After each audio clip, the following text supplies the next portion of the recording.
Faltou um clique aqui. Agora sim. Agora estamos ao vivo. Estamos?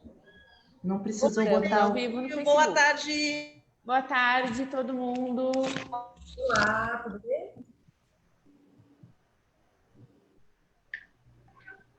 Gente, tivemos aqui um programa tecnológico, mas estamos ao vivo.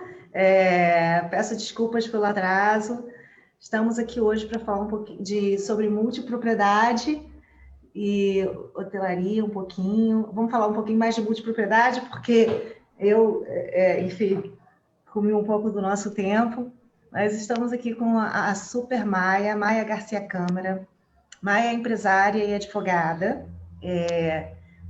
Ela tem a experiência de mais de 20 anos, apesar da pouca idade, trabalhando com multipropriedade. O pai dela foi o precursor de multipropriedade no Brasil, que trouxe o Instituto para o Brasil, e o empreendimento aqui em São Paulo é o mais longevo em termos de tempo que as pessoas permanecem, o que demonstra um conhecimento muito grande de qualidade de cliente e atendimento. Maia também estrutura empreendimentos de multipropriedade pelo mundo todo, na Ásia, nos Estados Unidos, enfim, e é presidente da Comissão de Hotelaria e Multipropriedade do Ibradim. Então, é um prazer ter você aqui, Maia. Você tem muita história para contar e eu queria que você apresentasse um pouquinho. Essa semana, já inclusive, tivemos juntas, né, falando sobre LGPD. É verdade, nós três. Exato. Aqui, né? Semana, então, estamos aí de volta. Só faltava a Samira. Um ótimo reencontro, né? Um ótimo reencontro. Vamos lá, vou falar um pouquinho quem eu sou, para quem não me conhece. Sou advogada, sou empresária, sou consultora e gestora em multipropriedade. São 4 atores, né, muito importantes dentro desse mercado de fractional. Iniciei um pouco sem querer, já nasci um pouco, né, dentro de uma matrícula multiproprietária, porque, como a Bê mencionou, meu pai foi o homem que trouxe, né, ele foi o precursor da multipropriedade no Brasil, no início dos anos 80. E conseguimos, dentro de uma empresa que se iniciou como uma empresa quase familiar, não chegou a ser propriamente uma empresa familiar, mas uma empresa quase multifamiliar, para hoje um business model vendido não só no Brasil, mas para o exterior também. Conseguimos bater um recorde, que já éramos os mais longevos da América Latina, estávamos empatados com um empreendimento nos Estados Unidos e outro na França, e desde novembro de 2019, nós batemos o recorde do empreendimento mais longevo do mundo. Quando a gente fala longevo, muita gente acha que é o mais antigo. Não é o mais antigo, mas é mais fácil ser o mais antigo do que ser o mais longevo. O mais longevo é aquele que consegue manter a carteira original de multiproprietários por mais tempo. E também há um outro critério que é concomitante, que é o empreendimento que consegue chegar nas outras gerações o máximo possível, né? O máximo que penetra nas próximas gerações. E esse empreendimento, que é no Brasil, que é um recorde brasileiro, um know-how brasileiro, que eu acho que tem que ser reconhecido, principalmente por ser um exemplo nacional, ele bateu esse recorde porque ele tem 2/3 da carteira constante durante 40 anos, né? Mas foi o único que chegou, além disso, foi também o único que chegou até a 4ª geração.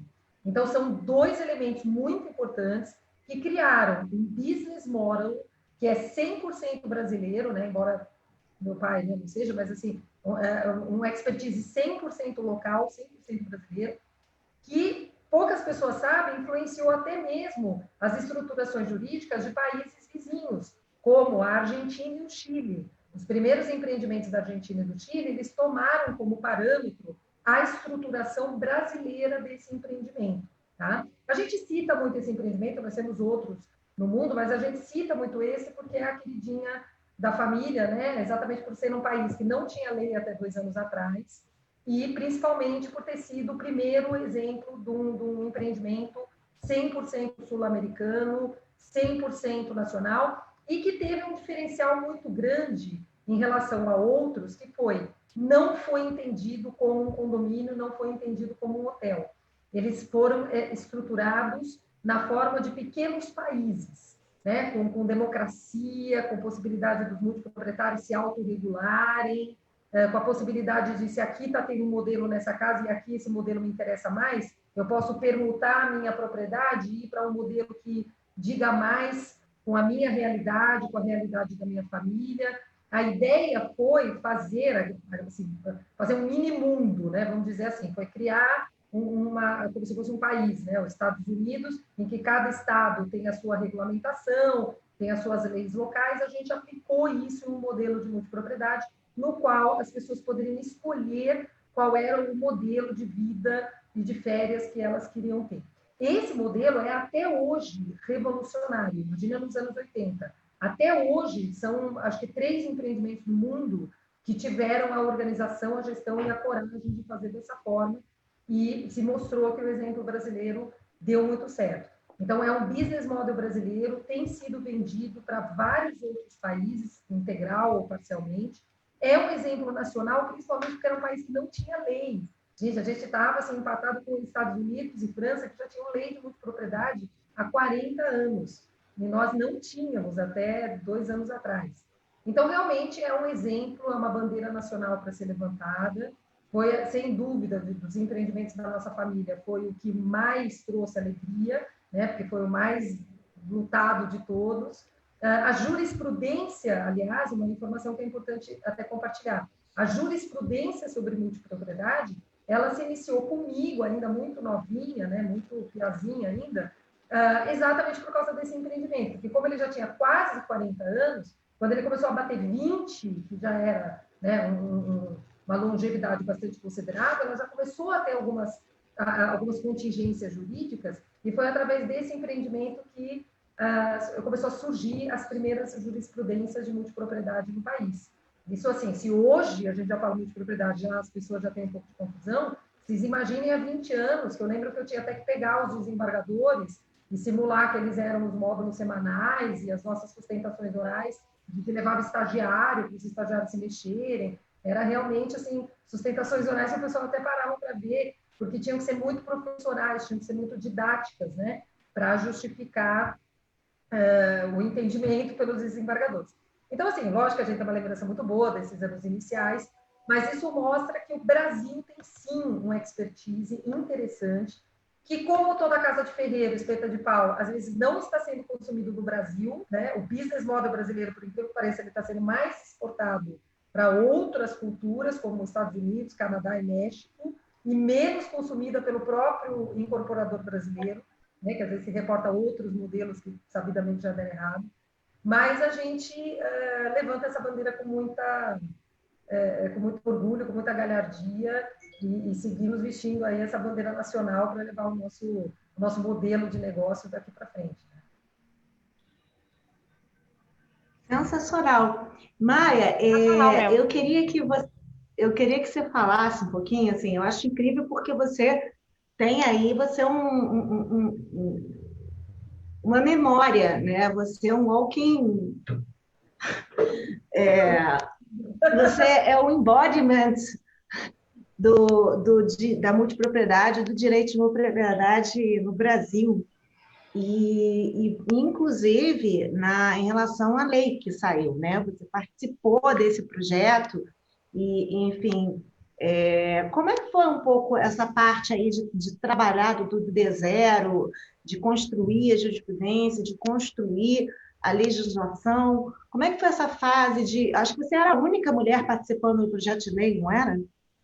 Não, existiam outras mulheres, a Márcia Rizek participou, a Maria Carolina, que não era advogada, era presidente de uma incorporadora, participou como contribuidora, mas realmente eram poucas as mulheres. O nosso mercado é muito masculino, né? O mercado de multipropriedade, então, ele é mais masculino ainda, né? Porque geralmente são parques aquáticos, são parques de diversão, também são mercados muito masculinos, então junta homem com homem, né? Difícil. A legislação é de quando, Maia? É de 2018, a lei 13.777. Não deu para ouvir o ano, não deu para ouvir para mim o ano. 2018. 2018. O que é interessante da lei, eu sempre falo o seguinte, isso é uma frase que eu não me arrependo de falar. Quando o mercado é desregulado, ele tem uma vantagem muito boa. Ele permite a criatividade na solução de problemas. Então, o mercado é desregulado. Ninguém regulou, não tem uma lei, não tem um decreto, não tem uma deliberação normativa, não tem nada. O que acontece? Você cria soluções casuísticas, você cria soluções pragmáticas, você vai criar o learn by doing. Isso pode ser muito positivo. Então, por exemplo, tem muita gente que vira e fala assim, é porque o Brasil é uma vergonha, ficou sem lei da multipropriedade por 40 anos. Realmente, eu acho que demorou um pouco, né? É que nem o divórcio, demorou muito a lei para vir. Óbvio que as pessoas não começaram a se divorciar em 77. Porém, há um lado positivo nessa história. Todo esse período que o Brasil ficou sem regulamentação, as pessoas foram criando soluções empresariais que talvez não conseguissem ser criadas se você tivesse uma lei engessadora que só te permitisse sambar ali naquele quadrado. Então, o projeto de lei, respondendo até a sua pergunta, ele foi um pouco essa confluência de todas as soluções trazidas por outros mercados, por exemplo, Caldas Novas, que é sem dúvida uma grande referência. Nós temos um problema X, como é que se resolvia em Caldas Novas? Como é que se resolvia em Gramado? Aí, às vezes, tinha um empreendimento lá que tinha um desenvolvedor, né, como contribuinte, ele levantava a mão e falava, puxa, mas aqui no Nordeste a gente criou uma solução completamente diferente para isso, né? Como é que o Mais Longevo criou? Então, assim, foi um trabalho, ao mesmo tempo difícil, lógico, para você poder conjugar o denominador comum de tudo isso, mas ele foi um trabalho, antes de mais nada, de reconhecimento da criatividade empresarial na solução de problemas que não estavam previstos na lei. Né? Soluções, inclusive, que obtivemos judicialmente, né? Soluções de caso prático, que foi uma decisão judicial que acabou completando. Eu acho que foi bom. Eu não sou uma pessoa dessas que fala, foi uma vergonha, foi um tempo perdido. Não acho que foi. A questão é, a lei tem que ser mais básica, porque eu falei a palavrinha mágica, ela tem que ser um denominador comum. Então, tem muita gente que lê a lei e fala, nossa, mas eu não sabia que a multipropriedade era uma coisa tão simples, porque a lei me parece muito tranquila de entender o que é. Tá correto, só que não, uma estruturação de um business, ele não é só aquilo que está na lei. Então, vou dar um exemplo. É a mesma coisa que a lei fala assim, para você ter um restaurante, você tem que ter necessariamente uma mesa, comida, um garçom e uma cadeira. Você só precisa colocar uma mesa, uma cadeira, comida e um garçom para você ter um restaurante de sucesso? Claro que não. Então, a lei, ela tentou colocar um denominador comum de uma multiplicidade de empreendimentos com diversas soluções, com diversos calendários, com diversas formas de uso, que obviamente não poderiam ser totalmente contempladas na lei. Então, a lei ela é feita para ser básica mesmo, né? Que é para a gente poder só positivar o Instituto no nosso ordenamento jurídico e absolutamente dali para frente é estruturação negocial. E aí que vem a grande chamada desse negócio. Cuidado, eu estou vendo muitos advogados pegando a lei e falando, isso aqui é baba de moça, isso daqui eu faço também. E a pessoa não tem noção de muitos temas de gestão de um negócio desse, que às vezes a gente está falando de pequenas cidades, né, gente? A gente pega empreendimentos que tem 8 mil pessoas. Tem cidades no Brasil que não tem 8 mil pessoas. Você cria bairros, você cria mini cidades em empreendimentos desses. Então, ou seja, toda a administração, toda a gestão, toda a confluência de interesse de todos os atores, do operador hoteleiro, do gestor de cota, dos multiproprietários, dos eventos, do desenvolvedor, isso é um monstro. A multipropriedade, a gente compara quase a criação de cassino, né? Porque você cria um monstro mesmo, com aspectos hoteleiros e com um meio termo ali que é só a multipropriedade que tem.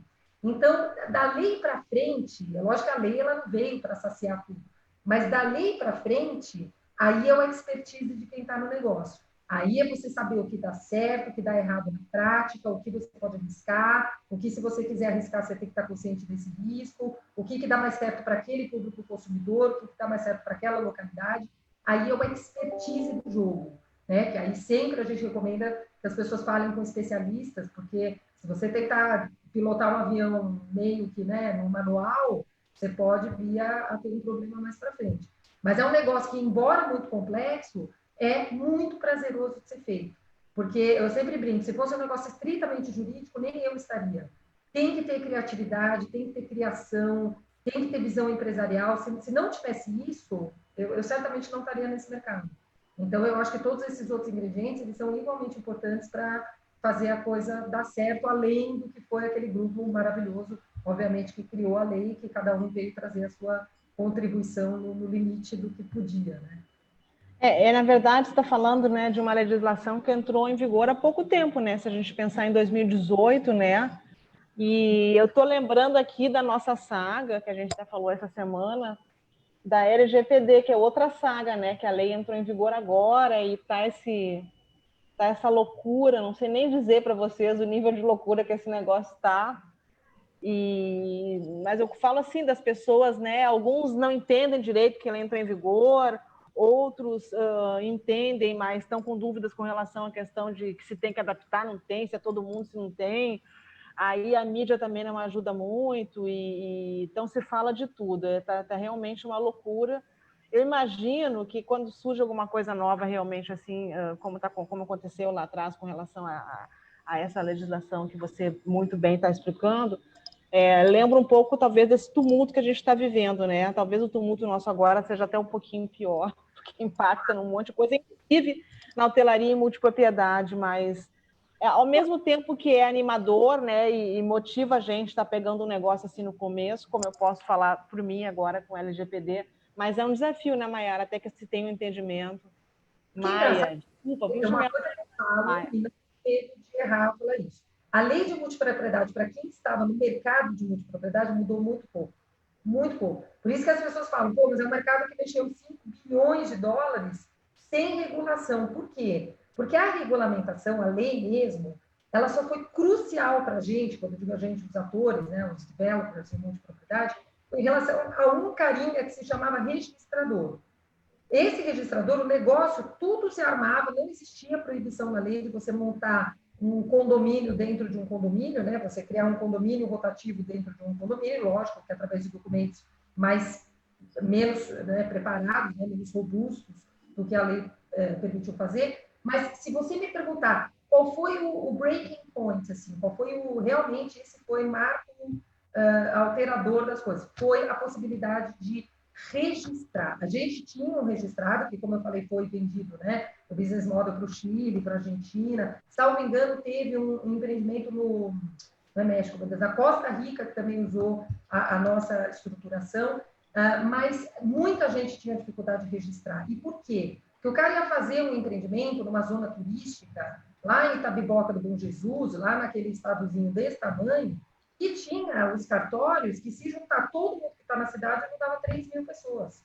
Pegava um juiz que nunca tinha visto isso na vida. Então, quando o cara levava aquele calhamaço e falava, olha, eu estou fazendo uma propriedade turnar e rotativa, na dúvida, o cara negava registro. A gente viu assim, negativas de registro absurdas, negócio movendo trilhões de dólares no mundo inteiro. Assim, as empresas intercambiadoras, elas bateram como um dos segmentos mais lucrativos do mundo. E ainda tinha registrador do Itabiboca do Bom Jesus falando que aquilo não tinha previsão legal, né? Embora não tivesse também impeditivo legal, né? Seria o meu maior argumento. Não tinha previsão, mas também não tinha impeditivo. Se não tinha previsão, nada impede que nós 4 aqui compremos uma casa e nos regulemos para que nós utilizemos essa casa de uma forma tunada. Então, a lei, para ser bastante honesta, o que ela mudou para quem está trabalhando com isso na prática? A meu humilde ver, a única coisa que ela me facilitou imensamente foi a questão do registro, tá? Porque hoje o registrador ele não tem mais como negar, porque isso está previsto. Alguma outra coisa, lógico, no judiciário, né, a cobrança por fração, mas é aquela coisa, né, gente? A lei no Brasil ela chega muito tardia. Certamente, né, a LGPD já tinha que ter vindo lá atrás. Porque, por exemplo, na verdade, se discutiu, né, discutiu a LGPD, teve um processo legislativo que durou 10 anos, né, o projeto de lei e tal. Aí a lei foi sancionada em 2018. Teve uma alteração, já teve uma alteração, a vacate já foi prorrogada lá em 2019. Agora, finalmente, 2020, sanções administrativas em 2021. E as pessoas estão brigando, dizendo que não tinha que ter entrado. Eu ainda escutei esses dias, acho que até falei no nosso evento do Ibradim, que eu escutei até de uma pessoa da área jurídica, diretora de uma empresa, que comentou comigo assim, caraca, sacanagem, né? Inventaram mais essa agora durante a pandemia. Olha... Mas tem gente que está tendo fazendo essa leitura, tipo assim, caraca, pessoal, né? Durante a pandemia, me inventar das empresas terem que se adaptar. Aí eu esclareci, eu falei, olha só, colega, a lei é de 2018, sendo que em 2018 a gente nem sabia que um dia ia existir coronavírus, né? A gente era feliz e não sabia. E o projeto de lei, as discussões a respeito do tema já são mais de 10 anos.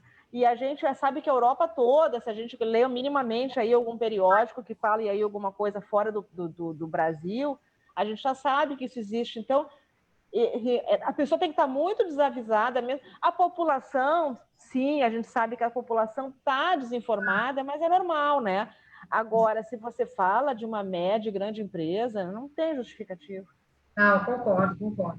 Na multipropriedade, uma coisa eu posso garantir. Muitas das coisas que estavam na lei já eram coisas que a jurisprudência já estava quase unânime. E nesse ponto, olha, eu fico feliz que, mesmo tendo ganho muito pouco dinheiro nessa época, eu fazia realmente por amor ao tema, que eu achava que era um tema que precisava ser trazido para o Brasil nessa época. Eu lembro que a gente fazia só por ter case mesmo, para ter precedente. A grande parte da lei foi a jurisprudência do nosso empreendimento. A cobrança por fração, votação por cabeça, isso tudo já eram coisas que a gente já tinha brigado na jurisprudência, e a jurisprudência veio gradualmente, não foi um processo da noite para o dia, mas ela veio entendendo as características e as peculiaridades da multipropriedade a ponto de falar, não, estou entendendo agora que esse é um negócio diferente, isso daí não é bem um condomínio, é bem um hotel, que isso é um negócio diferente. E aí, sim, se trouxe para a lei coisas que já, pelo menos aqui em São Paulo, já estavam bem consolidadas. Mas eu já tive uma experiência, eu não vou falar o nome do cliente, que nós chegamos numa cidadezinha tão pequenininha no Nordeste, que o empreendimento estava trazendo literalmente o dobro de cotas que a cidade tinha de matrícula. Então, ou seja, se esse empreendimento fosse abrir as matrículas de tempo, o cartório literalmente tinha duplicado o total de matrículas daquela localidade. Ou seja, dependendo de onde esteja, não estou falando de Caldas Novas, de Gramado, mas pô, você vai para uma cidade turística, mas que não tem muito acesso, a gente está vendo pela primeira vez multipropriedades em Abrolhos, em Fernando de Noronha e tudo tal, que você realmente se depara com comunidades que não estão juridicamente preparadas para aquilo, né? Se o cara pegar um advogado local para fazer, meu Deus, né? Senta e chora, né? Mas tem um ponto que eu acho que é legal levantar, porque aí entra no aspecto mais empresário, né, que você mencionou, que é o seguinte, eu acho que a multipropriedade no Brasil, lógico, ela está dando esse boom depois da lei, né, a tendência é depois entrar no platô, como todo negócio, mas eu acho que a multipropriedade vai ter uma segunda fase que o brasileiro não pode perder. E qual que é? A gente ainda está muito na multipropriedade turística, né? Que é aquela multipropriedade voltada para o lugar, eu quero ir para Gramado. Caldas Novas é um exemplo híbrido, né? Porque ele tem a experiência do parque aquático e tal. Ah, mas eu quero ir para Costa do Sauípe, eu quero ir para o Costão do Santinho, legal. São multipropriedades que ainda são muito turísticas, né? Daqui para frente, eu acho que a segunda fase vai exigir uma criatividade muito grande dos desenvolvedores, dos advogados e dos atores, que é você conjugar a multipropriedade com experiências. Então, vou dar exemplo dos Estados Unidos, por exemplo, de alguns que nós já fizemos. Ah, vamos fazer um empreendimento focado na babosa, né? No consumo da babosa, não só a babosa para estética também, mas também para a gente que acredita que consumindo a babosa, tendo todo um tratamento, é como se fosse uma né? Que a pessoa tem toda a crença que a babosa realmente limpa o corpo, tudo tal. Tanto faz se esse empreendimento é no Arizona, se é no New Mexico, se é em Oklahoma, se é no Arkansas, tanto faz. Por quê? Porque a pessoa não está indo pelo lugar, a pessoa está indo pela experiência que esse lugar está dando a ela. Caldas Novas não deixa de ser um pouco assim. Se Caldas Novas não tivesse os parques aquáticos, ela ia apenas ser uma cidade no interior de Goiás. O que faz Caldas Novas? Por que você vai para o interior de Goiás, uma cidade que era um pântano até? Porque você tem 14 parques aquáticos e você pode brincar em 2 diferentes por dia. Isso é uma experiência. Caldas Novas se for muito além do resto do Brasil, porque ela proporciona uma experiência que é a experiência do aquático. O Six Flags, né? Até o AB mencionou até antes, do Six Flags, é um parque especializado em montanha-russa e brinquedos radicais. Hoje já se está falando na bandeira de propriedade de Fractional Six Flags. Por quê? Porque aí o cara compra a cota, mas ele está com toda a experiência do radical, do parque aquático, do parque de diversão muito louco e tal. E você tem diversos empreendimentos. Você tem empreendimento de LGBT, você tem empreendimentos de sexo liberal, você tem empreendimentos naturistas, você tem empreendimentos para saúde, você tem empreendimentos para terceira idade. O que mais? Você tem experimentos vivenciais, que são pessoas que vão para esses empreendimentos para poder terem algum tipo de experiência. Enfim, o exterior já está mostrando que a experiência vai ser muito importante de ser congregada no mercado imobiliário. Tá? Eu não sei se o Brasil vai conseguir acompanhar essa segunda fase, porque ele não tem tanto uma experiência, né, uma vivência... Agora tenho certeza que quem está nos assistindo aqui ficou curioso. Você falou uns negócios aí que eu não sabia, você vai explicar aí para a gente. Agora ficou interessante para sexta-feira.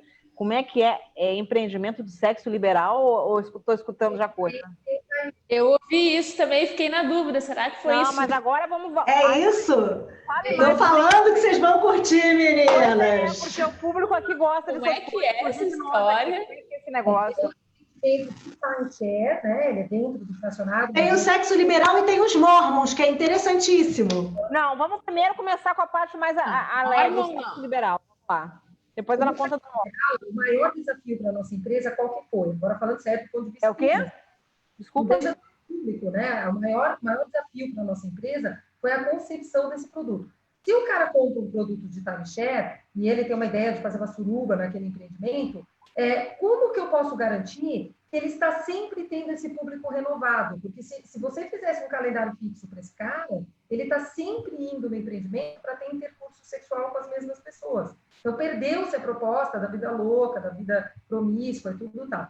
Então, esse empreendimento, o nosso maior desafio foi criar uma tecnologia que previsse a randomicidade dos sessionários, né, dos timesharistas. Então, por exemplo, se eu, Maia, eu vou e eu coloco que eu gosto dos tipos mais árabes, eu gosto dos tipos mais morenos, eu não gosto de japonês, eu não gosto de loiro, eu não gosto de nada, o que faz? Se eu já verifico que outra pessoa, já tem uma reserva naquilo, ele vai direcionar para a Maia, que fala, olha, talvez esse período aqui possa ter pessoas que você se interesse mais pelo seu tipo físico. Olha a LGPD aí, gente. Então, exatamente. Dados super sensíveis. Tipo assim, a Cândida prefere os morenos, dados super sensíveis. Eu acho que isso nem dela. Esse tipo de dado ninguém previu, eu acho. Não, e é super legal, porque o trabalho que a Maia desenvolveu, e eu acho que isso é importantíssimo, né? A gente vai entrando, mas assim, esse trabalho de conhecimento do público que a Maia desenvolveu no empreendimento dela é uma coisa que não se conhece, eu nunca vi alguém tão próximo. A Maia sabe que tipo de show que a pessoa gosta, que tipo de... É um conhecimento profundo para te dar a vivência de realmente propriedade, né?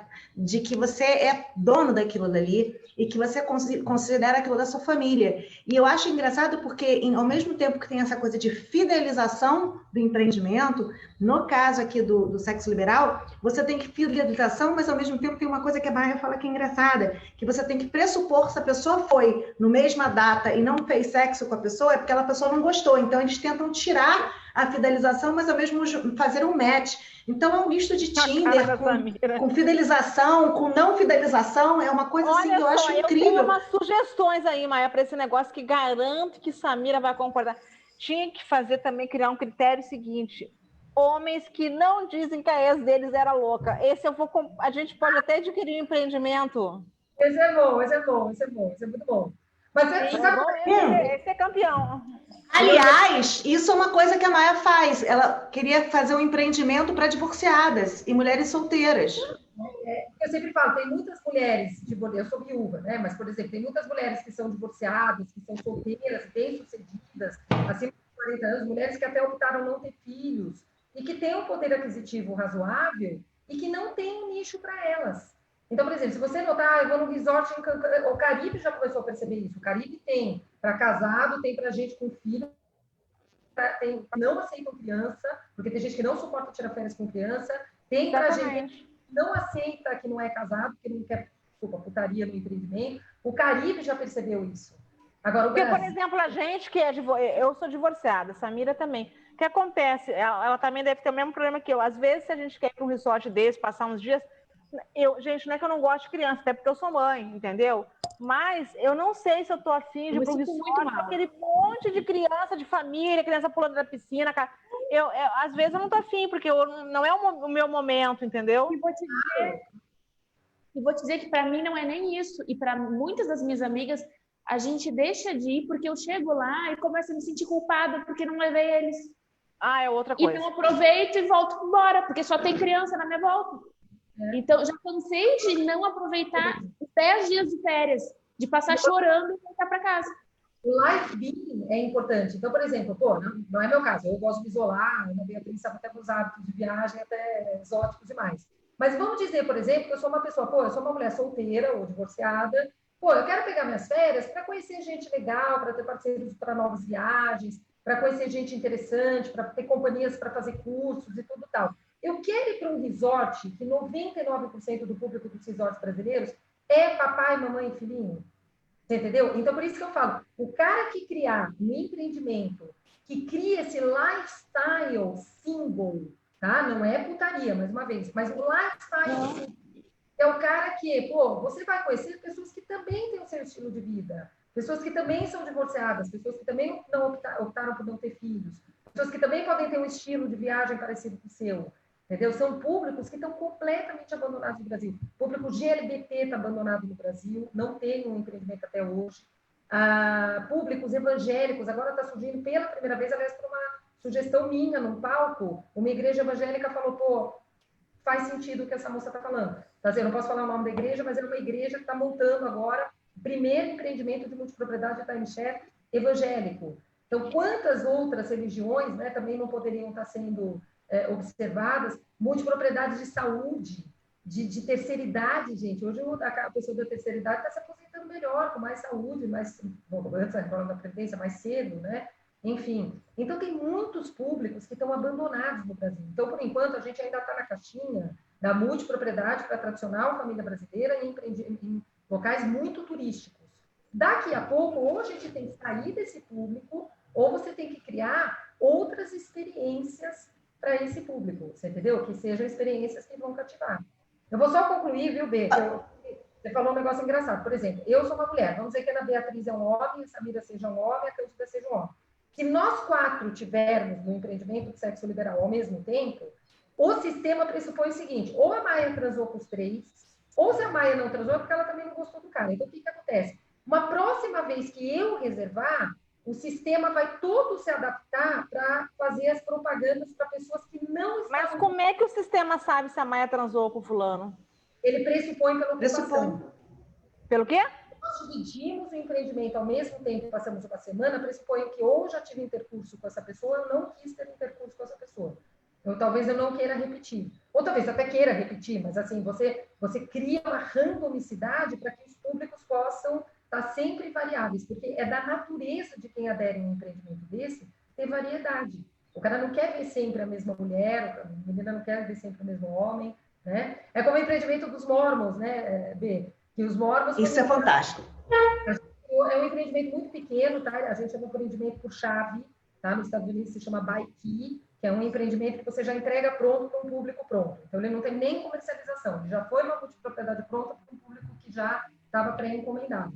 São os mormons poligâmicos nos Estados Unidos, que ainda são muito perseguidos, né? Ainda tem toda aquela coisa, né? Aquela moralidade, né? Dos mormons, né? Eles são uma facção dos mormons tradicionalistas, eles entendem que eles são a verdadeira, eles entendem que eles são os verdadeiros, mas eles estão hoje, parece que declarados mesmo, eles têm entre 20 mil a 30 mil mormons poligâmicos. E quando nós fomos conhecê-los, eles são pessoas absolutamente... Não tem os rurais, né? Os rurais, eles têm um pouco bem estranho. Eles vivem lá... O quê? Poligâmicos? Poligâmicos. É 1% dos mormons. Não tô sabendo, não. E aí, o que acontece? Tem o pessoal rural, que é aquele pessoal daquela série The Big Love, para quem assistiu. Aquele é bem rural, aquele nem viaja, aquele vive nas cavernas, é um negócio meio estranho. Mas tem um pessoal que é poligâmico como a gente, que trabalha, que estuda, que cria filhos, que tem vida social, e que eles são poligâmicos, né? Então, o que acontece? Como eles são muito perseguidos dentro dos estados de Utah e México, eles têm um pouco de dificuldade de tirar férias, porque todo mundo percebe que é um homem casado com 4 mulheres. Então, o que acontece? Eles vão muito para o Colorado que era um estado mais liberal, quando, por exemplo, as mulheres precisavam do ginecologista, elas não vão no ginecologista no estado de Utah, porque elas precisam dizer para o ginecologista que elas dividem o marido com outras 3 mulheres. Então, geralmente, elas vão para o estado do Colorado, que é um estado mais liberal. O que acontece? Quando a gente foi fazer o empreendimento para esse povo, eu falei, gente, eu não sei nem como estruturar esse negócio. Se cada cara é casado com 4 mulheres, como é que vai ter que ser o calendário disso? Eles vão todos juntos? Eles vão cada um com uma mulher? Eles vão pareados? Como é que eles vão, né? Eu precisei entrar mesmo na cultura dos caras para conseguir entender como é que era a vida deles, o que eles pretendiam. E esse empreendimento me trouxe 2 grandes lições que eu fiquei bestificada e que me serviram como lições para o Brasil, né? Para trazer essa expertise para o Brasil. Como, às vezes, a gente não pergunta o que o consumidor quer. Eu vou dar um exemplo. Quando eu descobri, eu falei, como é que vocês acham que o cara viaja? Muita gente pensa assim, ele viaja uma semana com cada mulher. Não, ele viaja uma semana com todas as mulheres. Tá. A gente se surpreendeu que esse que deveria ser um empreendimento mais machista, vamos dizer assim, né, mais retrógrado que a gente fez na nossa carteira, se mostrou o mais feminino de todos, porque as mulheres tiram férias juntas sem o marido. E aí o que aconteceu? A gente percebeu que a gente estava... Fala um pouquinho mais alto, Maia, eu não estou ouvindo bem. A gente percebeu que a gente estava em um empreendimento que era 100% quase feminino, tirando os filhos, né, pequenos, menores, a gente estava num empreendimento quase 100% feminino, que nunca a gente pôde imaginar que as mulheres tinham esse hábito de viagem. Vou dar um segundo exemplo de como esse empreendimento nos surpreendeu. A gente prospectou terras, né, para eles, né? O nosso trabalho lá é um pouco diferente porque é uma consultoria meio integral. Lá a gente não pode advogar. Fala um pouquinho mais alto, ainda tá ruim. Tá? Para mim tá bom. Tô Tá? ouvindo Eu bem. não sei se então sou eu que estou escutando isso. Vocês estão ouvindo bem? Agora melhorou para mim. Eu tô. Tá. Então, o que acontece? Nós prospectamos uma terra para eles lá, porque lá o serviço é um pouco mais full. E nós prospectamos, naturalmente, uma terra no Colorado, né? Já que é um estado que eles vão muito. E quando eu conversei com os grupos, eu falei, o que exatamente vocês querem nas férias de vocês? Qual que é a experiência que vocês querem ter para a gente fazer essa concepção para vocês? E a resposta me desbaratinou. O que eles queriam nas férias deles era chuva. E eu falei, como assim? Eles queriam mofo, eles queriam chuva, porque para um povo que vive num lugar que é 40 graus, no seco, num deserto, ele poder sentir água, respirar e sentir umidade, isso era o grande buzz que eles tinham nas férias dele. Ou seja, o terreno passou do Colorado para o estado de Washington, nos Estados Unidos, que é o estado mais úmido do país. Então, eu brinco muito desse empreendimento, embora ele tenha sido muito pequeno. Por quê? Porque é um empreendimento que tem muito a ensinar para desenvolvedor. O que o seu público quer? Isso é uma coisa que quase nenhum desenvolvedor se questiona. Não, eu vou fazer uma multipropriedade, eu tenho que ter aquele quartinho desse tamanho, tem que ter a piscina para criança, tem que ter o parque aquático, tem que ter o restaurante, tem que ter... Mas será que é isso que o teu público quer? Ou será que existe público para isso e existe público para outra coisa? Então, está se surgindo agora multipropriedade zen, toda focada para yoga, para alimentação natural, para meditação, para exercícios, né? Para a pessoa que quer pegar uma semana e simplesmente, né, focar em outras coisas, relaxar. Será que essa pessoa quer um parque aquático nas férias dela? Esse cara que vai para esse empreendimento, ele não quer um parque aquático. Vocês entenderam? Então, eu acho que ainda tem muito mercado. O que não tem é desenvolvedor com uma cabeça mais open up, né? Eu acho que isso efetivamente não tem. Mas que existe mercado nisso, para dar dinheiro até chega, isso tem. Tá? Isso a gente... Tem um também, né, Bê? Estou achando que eu tenho que ir para um empreendimento, mas assim, vai ser uma loucura, mas acho que eu precisava ficar uma semana sem internet, gente. Olha, pode ser. Então, então deixa eu falar de um. Eu acho que eu precisava. Conta, tem um assim. É isso que eu queria falar. No Rio Grande do Sul tem muitos, é só tu ir para o interior, não vai ter internet no semana. Eu acho que eu tô precisando. Vai para o meu sítio, vai para o sítio do meu Tô tio. doida. Não, mas tem um que a gente criou no estado de Massachusetts. Isso é legal. De Plymouth, que é muito interessante, porque é literalmente a terra, é como se fosse aqui no Brasil Santa Cruz Cabrália. É literalmente a terra que os peregrinos chegaram. É onde os Estados Unidos foram oficialmente descobertos. O que acontece? Essa terra pertencia a uma família de muito tempo, tá? Isso daí, eu acho que esse terreno estava na família há 150 anos. E o bisavô tinha um sonho de recriar um sonho peregrino. Então, o que acontece? Já é um museu lá, já é um museu de experiência, mas a gente pegou essa experiência e elevou a um grau máximo para pessoas que, como você, Cândida, querem sumir do mundo. E quando eu falo sumir do mundo... Sumi um pouquinho. O cara quer voltar no tempo. O cara quer voltar a viver do século XVII. É como se você... Você que assistiu aquela série Outlander, é como se você... Eu queria muito ir para esse lugar. Onde é que é isso, Maia? Estado de Massachusetts. Ele é bastante frio, assim, no inverno, mas ele reproduz com exatidão a vida no século XVII dos peregrinos. Esse empreendimento, ele ganhou um prêmio também. Também quero, Samira. Um prêmio dado como melhor concepção do mundo, pouca gente sabe, foi um prêmio ganho só por latinos, tá? A equipe tem guatemaltecos, panamenhos, esse projeto foi um projeto muito latino-americano, ganhar o prêmio da melhor concepção do mundo, porque realmente o empreendimento, até o tecido que você usa, é um tecido confeccionado da mesma forma que se confeccionava no século XVII. Você vai usar panelas, técnicas de cozinha, roca, é uma experiência parecida com aquele filme A Vila, né? Você vai entrar e sumir durante um mês em uma outra época, em um outro ano. Tá? Isso é para pessoas, Cândida, como você. Lógico que o americano é mais porra louca para essas coisas. Mas é para gente que quer sumir. Qual que é o público? Médicos, advogados, gente que trabalha em bolsa de valores. São pessoas que têm trabalhos muito fortes, né, que demandam demais das pessoas. Quando elas têm 2, 3 semanas, elas querem literalmente desaparecer em alguma outra experiência que não seja só uma praia nas Bermudas, né? Não seja uma semana em Las Vegas. Então, esse empreendimento é muito interessante, porque ele mostra que existem pessoas que querem ter uma experiência no tempo, por exemplo. Como a casa da mulher lá, a casa mal assombrada, tem gente que quer viver numa casa mal assombrada. Né? A gente tem que está agora, né, a luta aí com o Departamento Histórico da Califórnia, que a gente está pegando a Winchester House para transformar a Winchester House em uma experiência timeshareista, tá? Teve várias concepções esse projeto, né? Já foi, voltou, mas hoje a concepção que está mais próxima do que vai ser concebido vai ser o maior escape do mundo, tá? Vai ser um jogo de escape de uma semana.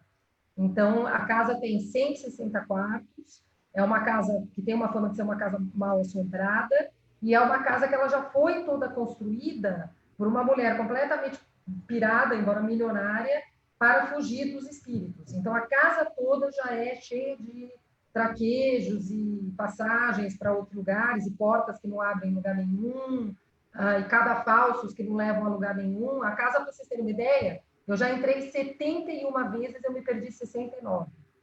Então, assim, a casa é muito difícil você andar sozinho. Você tem que ter ou monitoramento, ou você tem que levar uma linha. É muito difícil você andar na casa sem você se perder, porque é um monstro labiríntico, feito exatamente para você se perder, porque ela foi criada pela viúva do Winchester, né, que foi quem fez a espingarda, e ela morreu muito perturbada, né, achando que ela estava perseguida pelos espíritos, e ela construiu uma casa para fugir dos espíritos. Tem gente que paga nas férias para o desafio, ao contrário de você. Tem gente que fala, eu quero ser mais desafiado, eu quero chegar nas minhas férias, eu quero entrar num jogo de raciocínio, num jogos mortais. Aí o cara compra essa experiência para que ele possa vivenciar isso pelo menos uma vez por ano.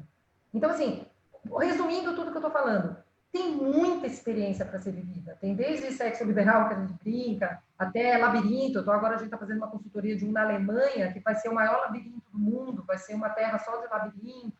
Né? Como é que a gente vai conceber esse empreendimento? Então, assim, tem muita experiência a ser vivida. O que eu acho que só precisa se ter é um empreendedor que tenha essa visão e que consiga implementar isso. Aí que está o grande desafio, né? Perguntar, Maia, assim, a pergunta que não quer calar, né? Como é que ficam esses empreendimentos agora com esse novo normal e o coronavírus? Olha, os parques nos Estados Unidos eles já voltaram, tá? Óbvio que eles têm que ter uma capacidade menor, aí vai depender do estado, né? Porque tem uma regulamentação do estado. O uso de máscara ainda está sendo observado em alguns estados, em outros já não mais. Assim, o que pelo menos eu falo para você, viu, Cândida, da minha experiência como hoteleira, nunca nós estivemos tão cheios na nossa vida. Essa pandemia Ela deixou a gente sem dinheiro 3 meses, mas também o que ela recobrou foi... A gente foi a primeira, no meu hotel, que nem é um hotel todo bambambam. A gente está com o Réveillon lotado em setembro. Nunca aconteceu isso. A gente não tem mais vaga. Tá? A menina da Central de Miséria só está atendendo para dizer que não tem mais vaga. A gente está em lotação máxima em agosto. A gente estava com lotação máxima no mês de inverno. Então, assim, eu não sei... Eu tenho amigos hoteleiros que estão reportando que as locações estão péssimas. As minhas estão saindo gente pelo painel. Tem parques que... das Novas, que estou falando, a gente está fraco, tem parques como o Six Flags, você está falando, a gente está com lista de espera para ingresso. Eu acho que isso vai depender muito da região, da convicção da pessoa, do quanto a mídia no país está também, né, bombardeando com notícia. É muito difícil dizer, porque a gente está tendo clientes que estão performando mais que nunca, e a gente está tendo clientes que falam, eu ainda estou sentindo o efeito da pandemia até agora. Então, é complicado mesmo. Tem que ver a grana das pessoas também, né? Um país como a Argentina, por exemplo, eu não sei quanto tempo vai demorar para se notar, porque é um país que está em quarentena máxima até agora. Acho que vai ser um país que vai demorar 1 ano para as pessoas poderem se dar o luxo de pagar algum supérfluo. Né? O Brasil já está recuperando esse supérfluo rápido. Né? Isso eu acho que é só o tempo que vai convidar a gente a analisar mais para frente e ver o que aconteceu. Maia, uma coisa que eu acho assim, essa parte de experiência e tal, o novo normal, enfim, eu acho incrível. E eu queria que você falasse 2 pontos também que eu acho que assim, eu acho uma coisa muito diferente no direito. A primeira por exemplo, uma coisa que você já falou e eu acho incrível, que é essa coisa de como você trabalhar a fidelidade do cliente, por exemplo, você saber que tem um concerto que ele quer ir, enfim, um show, e você trabalhar isso, um trabalho de experiência e de vivência, né? A questão também, eu acho que isso, a Samira pode ter uma questão aí de trabalhar. Como é que vocês fazem em um relacionamento que vai mudando, né? Porque vocês têm aí 40 anos, tinha o pai, a mãe, e aí tem o divórcio, vocês têm um acompanhamento aí do que vai acontecendo com as relações familiares também, né? E, por fim, eu acho assim, tem uma experiência que acho muito diferente, que você já me mencionou, que é aquela experiência daquela ilha deserta, do Lost, que você já foi, e no meio do nada, para lugar nenhum, que eu acho que isso aí, assim, também é uma coisa que... é uma coisa inédita, né? Eu acho que inédita não para o mundo, mas assim, para boa parte do público brasileiro, que essa vivência assim no meio do nada, com lugar nenhum, que você já teve. Eu acho essas experiências incríveis, que fogem um pouco do direito, mas cai muito no como organizar, né? Enfim, é uma vivência muito interessante, porque você tem aí uma gama de direito de LGBT, de família, tudo convergindo com esse empreendimento que tem direito civil, direito imobiliário e fala um pouquinho de tudo quanto é área de direito. O que é muito interessante isso, Bê, porque eu falo o seguinte, 99%, eu falo sem medo de errar, 99% das multipropriedades do país, elas são tocadas por gestoras hoteleiras ou administradoras condominiais. O que acontece? Vamos pensar na gestora hoteleira. A gestora hoteleira, ela te trata como hóspede. E ela está correta, isso é a expertise dela mesma. Ela vai te tratar como hóspede, ela vai te atender bem naquela semana, ela vai higienizar a sua unidade, ela vai manter a piscina limpa, tá tudo certinho, tudo tal. Depois que você vai embora, você desapareceu pro hotel. Você pode, no máximo, gerar um CRM depois, um e-mail marketing, tudo tal, mas você desapareceu. E meu pai tinha uma frase muito interessante, quando perguntaram para ele, né, qual foi o segredo de ter feito o empreendimento mais elogado do mundo, ele deu uma resposta que eu achei ótima. Ele falou, eu pensei no multiproprietário das outras 51 semanas que ele não estava no empreendimento. Que é uma coisa que 99% dos empreendimentos não faz no Brasil. Então, é sempre o exemplo que eu dou da agência bancária. Você tem um probleminha lá no teu cartão travou, você vai na agência bancária. Lá você é atendido com um cafezinho, a gerente te recepciona bem, você se bobear, sai de lá com outro cartão, tudo tá, beleza. Quando você pisa para fora do Itaú, você deixou de ser cliente do Itaú? Você não deixou. Se você depositar 50 milhões na tua conta, o Itaú vai ligar no dia seguinte falando, oi, eu sou da Central de Relacionamento do Itaú. Por quê? Porque ele já sabe, ele está te olhando. Né? Ele não te oferece um produto do nada. Ele está te olhando. Então, o que acontece? É o mesmo exemplo que eu dou da multipropriedade. A gestora hoteleira, ela tem que cuidar do cara como o gerente cuida do correntista na agência. Né? Ele vai tratar bem ali, enquanto ele está ali no local. A partir do momento que ele pisou para fora, vocês vão concordar comigo que esse cara ele fica 50 semanas fora do empreendimento para 2 que ele fica dentro. E quase ninguém no Brasil dá atenção para esse cara nessas 50 semanas que ele está fora. Então, por exemplo, um trabalho que a gente faz como gestão de cota, eu tenho certeza que foi isso que fez a gente ser mais longeva, eu conheço essa carteira quase que integralmente, mas assim, coisas de vida mesmo dessa carteira. Então, por exemplo, se você perguntar para qualquer empresa de gestão, você faz gestão com a tua carteira? Faço. Qual que é o momento que você parabeniza esse cliente? No dia do aniversário dele, no dia do aniversário da Ana Beatriz, da Samira, da Cândida, eu mando um e-mail, né, marketing, falando feliz aniversário, empreendimento XPTO pensou em você. A gente faz isso também. Só que é o seguinte, em conversas que eu tenho com a Ana Beatriz, eu descubro que faz 5 anos hoje que ela superou um câncer de mama. E esse dia, se bobear, vai ser muito mais importante para ela do que o dia do aniversário dela. Eu descubro que a Samira faz 1 ano que ela se divorciou e ela está lá 1 ano e ela, mandou ver, se separou mesmo, pediu a guarda dos filhos, tudo tal, não sei o quê. Eu vou lembrar da Samira o dia que 1 ano ela conquistou a independência emocional dela. A Cândida é uma pessoa que perdeu o pai. Pô, eu sei que hoje é um dia difícil para a Cândida. Eu vou entrar em contato com a Cândida no dia que é mais triste para ela. Isso como é que você tem esses dados, Maia? Conversa. A gente conversa e a gente tem esse papo contínuo durante as 50 semanas com você. Então, você só vai dar para a gente a informação que você quiser. Eu estou falando isso exatamente pela importância. Não, eu acho que a Lei de Proteção de Dados ela não veio para impedir isso, não. Eu acho que ela só veio para regulamentar. Eu acho que todo esse serviço é maravilhoso e continua... Né? Senão, daqui a pouco, a gente não pode mais nem ir no psicólogo, porque o cara lá sabe tudo da nossa vida.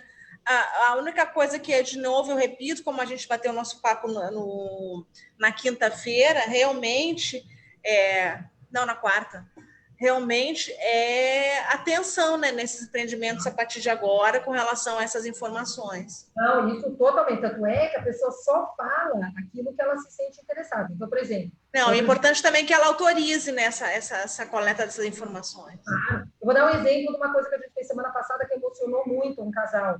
A gente atendeu um casal que era de Manaus, né? Eles eram de Manaus, eles estavam em São Paulo. E vieram tentar a vida, né? O marido trabalhando numa fábrica, ela também. Ela falou para mim, Maia, eu me sinto muito sozinha em São Paulo. Aqui é mais difícil fazer amigos, não é como Manaus. Manaus eu tenho toda a família do meu esposo, tudo tal, não sei o quê. Poxa, eu tô tão sozinha. E aí, o que aconteceu? Eu falei para ela, vamos fazer o seguinte, por que você não passa a semana do Natal no empreendimento? A semana do Natal está livre. Você gostaria de passar a semana do Natal? Eu gostaria de passar a semana do Natal. O que a gente faz? Eu falo o nome dela, Priscila. Eu posso falar com os outros multiproprietários que você está sozinho em São Paulo, que você vai passar o Natal lá, tudo tal. Você me permite? Permito. Ótimo. Então, o que a gente faz? Fala, gente, fala com os outros multiproprietários. Vamos ser generosos? Nós temos um casal que vai ficar hospedado que não é do nosso estado. O que vocês acham da gente, né, ser mais embracing, a gente poder fazer de vocês a família deles nesse período de Natal? Olha, a moça até chorou, porque ela falou, eu me senti em uma família, eu não tinha, você me fez me sentir uma família, eu não, né, a minha empresa, como eu nunca tinha tido, me senti quase como se eu estivesse em Manaus. Você entendeu? Então, por exemplo, é uma coisa muito engraçada. A gente não se chama de atendente de relacionamento, a gente se chama de madrinha. Nós somos a sua madrinha de relacionamento. E é muito impressionante como que as pessoas acabam chamando a gente de madrinha mesmo. Oi, madrinha, tudo bem, tudo tal? Porque eles sentem que eles estão sendo cuidados por essa gestão. Aí que está a grande diferença entre atendimento e relacionamento. A maioria das empresas aqui fala, não, nós temos um call center. Tem um call center de atendimento, não de relacionamento. Quando eu falo relacionamento, por exemplo, eu vou perguntar quais que são todas as suas músicas preferidas. Cândida, você gostaria de me falar o seu ritmo? Eu adoro Pearl Jam, eu adoro rock grunge. Legal. B, que som você gosta? Eu gosto mais de lounge, eu gosto de uma coisa mais eletrônica, tudo tal. Pô, a Samira curte um samba. Se eu sei que vocês 3 vão estar no empreendimento ao mesmo tempo, toda a playlist do empreendimento vai estar sendo para entregar a vocês as músicas que vocês gostam de ouvir. seja um samba lounge, seja um Nirvana com um techno, seja com não sei o quê, a gente estuda toda uma playlist musical para que possa estar sempre tocando a música que você gosta no empreendimento. Então, por exemplo, se a gente, né, fala, pô, eu adoro James Taylor, toda vez que eu atendo essa pessoa, vai estar no fundo uma música do James Taylor, para fazer essa pessoa se sentir em casa. Então, isso é toda uma neurolinguística, isso é muito mais que gestão, né? Isso é uma neurolinguística, isso é uma psicologia aplicada. A gente dá parabéns, por exemplo, para a Beatriz, pô, no dia que ela superou um câncer de mama, a gente compartilha com ela essa vitória. Casais que não têm filhos, a gente nota que eles são muito apegados aos animais. Então, o que acontece? O pessoal adora, quando chega no quarto, não tem uma surpresinha para eles, tem uma surpresinha para o Thor. Então, a gente chega lá, a gente faz todo um ossinho bonitinho, com uma cartinha, falando, olha, você não pôde trazer o Thor, porque o empreendimento não é pet friendly, mas o Thor está em nossos corações. Pô, a pessoa vibra quando ela vê, é a mesma coisa que o terremoto, né, Bê? Sei lá, lembramos do terremoto aqui pô, lógico que eu ia me conectar, né, porque, pô, eu estou vendo que o empreendimento está se importando com quem eu me importo. E isso vai às alturas, isso vai, por exemplo, para cores que eu gosto. Pô, eu sei que a Samira adora rosa-choque. Não vai ter todo o enxoval rosa-choque, mas se eu sei que a Samira está lá, vai ter sempre um detalhe rosa-choque para a Samira ser feliz. Cheiro, identidade olfativa. Pô, se eu sei que a Cândida falou para mim, pô, o cheiro da casa da minha avó era cheiro de dálias, e o cheiro de dálias me lembra tanto a fazenda da minha avó, sempre quando ela entrar na unidade, vai ter um cheiro de dália para ela. Então, isso, lógico, depende muito, né, do quanto que o empreendimento quer investir ou não. Você pode ter desde um gestor de cotas super básico até um gestor de cotas que faz a tua experiência ser absolutamente personalizada. Até com as roupas, com as comidas que você gosta, a experiência vai ser 100% personalizada. Isso é um trabalho que tem 6 empresas no mundo que faz. No Brasil, então, nem se sonha, né? Nem se sonha com isso. Mas se prova que, por que eu digo que esse trabalho é muito lucrativo? Lucrativo assim, no sentido de trazer frutos. Se você notar os 10 empreendimentos mais longevos do mundo, 8 têm esse serviço. E desses 10, por incrível que pareça, 6 têm gestão hoteleira. E desses 10, por incrível que pareça, só 5 estão em lugares que são muito, muito turísticos.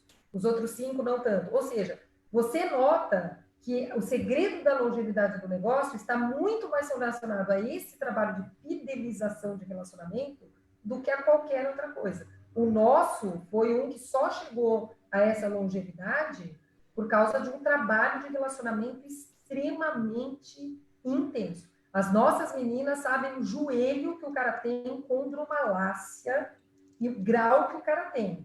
Se o cara for entrar num consultório para levar uma injeção de ácido hialurônico, o nosso empreendimento já está falando, doutor, o pessoal aqui do empreendimento está te desejando boa sorte, o senhor daqui a pouco vai estar com seu joelho bom. Cara, isso é real, isso é verdadeiro, isso não é... Então, o que acontece? A pessoa começa a olhar para o empreendimento como a sua casa. Então, é impressionante, depois de uns 4, 5 anos, a pessoa começa a se referir ao empreendimento como casa, a pessoa começa a se referir a gente como família. Por incrível que pareça, a gente no Natal fala, não, eu quero te desejar porque você já é parte da nossa família. As pessoas não me chamam mais de Maia, as pessoas me chamam de madrinha. Então, assim, você vê essa mudança de comportamento na carteira. As pessoas, depois de 1 ano, 2, as pessoas sentem que você faz parte da vida delas. Aí você se compara com o empreendimento em XPTO lugar e fala, uma cota não dura 3 anos com a mesma pessoa. Lógico, o cara entra, preenche uma ficha de check-in, sai, preenche uma ficha de check-out. Ninguém nunca mais lembra desse fariseu. As pessoas vão saber que o cara não está pagando taxa de condomínio porque o cara ficou desempregado. Mas, eu já sei que o cara vai ficar desempregado antes dele saber que ele vai ficar desempregado. Por quê? Porque eu estou em constante contato com ele, a gente vai conversando, a gente vai criando relacionamento, vai criando afetuosidade. Quando esse cara é mandado embora, se bobear, às vezes eu sou uma das 3 primeiras pessoas a saber. Entendeu? Então, é muito legal, é muito legal. Não, gente, eu nem tinha ideia que isso existia com esse nível de detalhe que você contou. Bom, eu vou ter que dar uma notícia ruim que a gente vai ter que se encaminhar para o final. O assunto é super... Eu estou aqui boba, a gente vai ter que fazer de novo, Bia, porque eu estou querendo saber detalhes do detalhe. A Samira também está com cara de quem está querendo saber mais coisa aí sobre esse negócio. Mas hoje a gente não vai... Eu tô achando que ela é atrasando um pouquinho para começar. É sonho, gente, é um sonho. Gutenberg da vida real. Tenho muito o que contar. A Maia já viajou o mundo, ela já foi para uma ilha deserta, tem tanta experiência, não só de direito, mas de vida, assim, que eu acho incrível. Tem que voltar. Eu realmente hoje, né? Eu acho assim, a gente hoje tivemos aí problemas tecnológicos, mas eu acho que tem muita vivência para a gente conversar. Acho que a gente pode pensar num segundo encontro aí. Eu não consegui falar de hotelaria, né? Também nem abri, porque eu já falei. Eu acho que tem muita coisa para a gente conversar, muita coisa para a gente falar. Infelizmente, eu me atrasei hoje aqui, peço desculpas, mas eu acho que já mostrou um pouquinho, já deu um gosto do quanta coisa interessante. Nossa, eu acho que essa vivência da Maia não é só de multipropriedade, eu acho que tem aí todo um trabalho de relacionamento que pode se aplicar numa experiência de vida incrível, né? A gente já teve um programa sobre mulheres no exterior e eu acho que a gente vai ter muita coisa aqui. Eu já te convido, Maia, para voltar. Você tem uma vivência de vida incrível. Eu acho que a gente pode ficar parada aqui te ouvindo, que é sempre divertidíssimo. Eu peço desculpas por... Ter uma experiência que você nem a Beatriz sabe, né? Eu me propus a ter uma experiência que eu vou morar na Síria um tempo. Vou morar na Síria uns 2, 3 meses. A Síria está numa... Onde? Na Síria? Porque a Síria está numa reconstrução da guerra, né? Ela ficou muito tempo numa guerra civil. Ela não está só numa reconstrução material, mas ela principalmente está numa reconstrução emocional do país, né? O que é a identidade síria? Eu não sou descendente sírio, mas eu gostaria muito de ter essa vivência, de saber o que é estar num país em construção, né? Num país que está saindo da guerra e está trazendo essa esperança de novo, essa crença na identidade nacional, tudo tal. E essa é uma experiência que eu quero agregar muito para esse meu trabalho também, né? Saber o que são as pessoas quando as pessoas perderam tudo, como elas se reconstroem, né? Da onde elas acham forças, o que elas acham. A gente está se achando muito vítima numa pandemia. Pô, eu falo com famílias sírias que tiveram a casa bombardeada. Então, assim, eu quero estar lá, eu me propus a viver de 2 a 3 meses no ano que vem lá. Assim, meu trabalho, logicamente, não sei se vai se permitir, mas para voltar com essa experiência renovada e talvez até fazer esse trabalho em hospitais, que eu já recebi um convite, né, em casas dessas mega casas de repouso, né, saber o que é a pessoa quando a pessoa chegou no chão. Né? Como lidar com uma pessoa nessa situação, né? Uma pessoa que já perdeu tudo. E nisso você pode traçar um paralelo de uma pessoa que já perdeu a vida pessoal, que já perdeu um casamento, que já perdeu a saúde, que está terminal no hospital. Aí você amplia muito o teu relacionamento para muitas outras coisas. Né? Eu acho que isso é muito, muito produtivo. Bom, eu vou ter que me despedir, gente. Não sei como... Eu acho que a gente vai ter que deixar mesmo para um outro momento para a gente continuar, porque temos aí outro evento aí na sequência. Pedir desculpa para a Maia, para as meninas, a gente vai ter que encerrar. Não preocupa. Gente, foi maravilhoso, agradeço mais uma vez o convite, vocês são companhias deliciosas. Imagina, a gente que agradece. Aqui. Maia, eu vou deixar, a gente vai ficar gravado e já fica aí o convite para um próximo dia você voltar para a gente continuar batendo papo. Nossa, eu vou querer saber dessas experiências todas aí. Com certeza, tomara, já tem bastante para dividir. Obrigada, viu, por ter vindo. Desculpa aí a correria, os probleminhas técnicos. Imagina, mas, enfim, vida de mulheres advogadas, tem jeito. Que lutam, com certeza. Faz parte. Beleza. Obrigada, beijão para você. Bom final de semana para todos que nos assistiram, para Beatriz, para Samira, para Maia. Um beijo, muito obrigada, viu, por estar aqui com a gente. Beijão. Tchau, gente. Tá. Tá lindo o escritório, Samira.